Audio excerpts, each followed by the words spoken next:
Dad dad ಏನಾಯ್ತಾರ್ಯಾ? ಈ phone ಯಾರ್ದು ಅಂತ ಗೆಸ್ ಮಾಡಿ.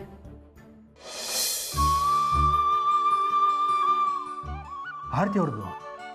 ಆರತಿ ಅವ್ರು ಎಲ್ಲಿದ್ದಾರೆ ಅಂತ ಗೊತ್ತಾಯ್ತಾ? ಇನ್ನೆಲ್ಲಿರ್ತಾರೆ? ನನ್ನ ಅನುಮಾನ ಕರೆಕ್ಟಾಗೇ ಇತ್ತು. ಆದಿತ್ಯಂದೆ ಈ ಕೆಲಸ, ಅವನ ಹತ್ರನೇ ಇದ್ದಿದ್ದು ಫೋನು. ಏನು ಹೇಳ್ತಿದ್ಯೋ? ಆರತಿ ಅವ್ರ ಫೋನ್ ಆದಿ ಹತ್ರ ಇತ್ತಾ? Yes dad. ಆಗಲೇ ನನಗೊಂದು ಕಾಲ್ ಬಂದಿತ್ತಲ್ಲ, ತಕ್ಷಣ ಬನ್ನಿ ಸಾಕ್ಷಿ ಸಮೇತ ಆದಿತ್ಯ ಸಿಗ್ತಾನೆ ಅಂತ. ನೋಡಿ, ಈಗಲಾದರೂ ಕನ್ಫರ್ಮ್ ಆಯ್ತಾ ಆದಿತ್ಯ ಅಂತೆ ಕೈವಾಡ ಅಂತ? ಈಗಲಾದರೂ ಕಂಪ್ಲೇಂಟ್ ಕೊಡ್ತೀರಾ?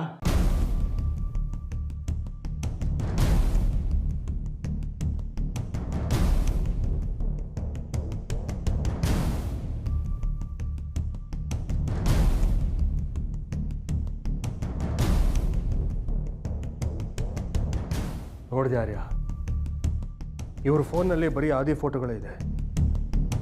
ಇದನ್ನು ನೋಡಿದ್ರೆ ಗೊತ್ತಾಗುತ್ತೆ ಆರತಿ ಅವರಿಗೆ ಆದಿ ಮೇಲೆ ಎಷ್ಟು ಪ್ರೀತಿ ಇದೆ ಅಂತ.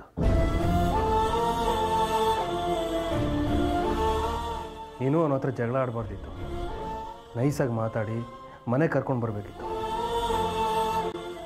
ಪಾಪ ಹೊರಗಡೆ ಎಷ್ಟು ಕಷ್ಟ ಅನುಭವಿಸ್ತಿದ್ದಾನೋ ಏನೋ. ಡ್ಯಾಡ್, ಏನಾಯ್ತು ನಿಮಗೆ? ಯಾಕೊನ್ನು ವಿಷಯಕ್ಕೆ ಅಷ್ಟು ಇಮೋಷ್ನಲ್ ಆಗಿ ಮಾತಾಡ್ತಿದ್ದೀರಾ? ಅಲ್ಲ, ನಾವು ಕರೆದ ತಕ್ಷಣ ಅವ್ನು ವಾಪಸ್ ಮನೆಗೆ ಬಂದುಬಿಡ್ತಾನ? ಇಲ್ಲ, ನಾವೇ ಕಿಡ್ನ್ಯಾಪ್ ಮಾಡಿಸಿದ್ದು ಅಂತ ವಾದಿಸ್ತಿದ್ದ. ಈ ಫೋನು ನಂತರ ಇಲ್ಲ ಅಂತ ಹೇಳ್ತಿದ್ದ. ಅಮ್ಮನ ಫೋನ್ ಇಲ್ಲೇ ಇದೆಯಲ್ಲ, ಇದಕ್ಕಿಂತ ಸಾಕ್ಷಿ ಬೇಕಾ? ನನ್ನ ಆತಂಕ ನಿನಗೆ ಅರ್ಥ ಆಗ್ತಿಲ್ಲ. ಡ್ಯಾಡ್ ಪ್ಲೀಸ್, ಪದೇ ಪದೇ ಅದನ್ನೇ ಹೇಳಬೇಡಿ. ಈ ಫೋನಲ್ಲಿ ಬರೀ ಆದಿತ್ಯನ ಫೋಟೋಗಳೇ ಇದೆ. ನಮ್ಮ ಫೋಟೋಗಳನ್ನ ಡಿಲೀಟ್ ಮಾಡಿದ್ದಾನೆ. ಇದು ನೋಡಿದರೆ ಗೊತ್ತಾಗಲ್ವಾ ಇದೆಲ್ಲ ಒಂದೇ ಕೆಲಸ ಅಂತ? ಈಗ ನೀವು ಆದಿತ್ಯನ ವಿರುದ್ಧ ಕಂಪ್ಲೇಂಟ್ ಕೊಡದೆ ಹೋದರೆ ಅಮ್ಮನ್ನ ಶಾಶ್ವತವಾಗಿ ಕಳ್ಕೊಳ್ಬೇಕಾಗತ್ತೆ ನಾವು. ಆರ್ಯ, ಹೌದು ಡ್ಯಾಡ್, ಇದು ನನ್ನ ರಿಕ್ವೆಸ್ಟ್ ಅಂದ್ಕೊಳ್ಳಿ. ಈಗ ಅಮ್ಮನ ಮನೆ ಕರ್ಕೊಂಬರೋದು ಬಿಡೋದು ನಿಮ್ಮ ಕೈಲಿದೆ. ನೀವು ಕಂಪ್ಲೇಂಟ್ ಕೊಡಲೇಬೇಕು.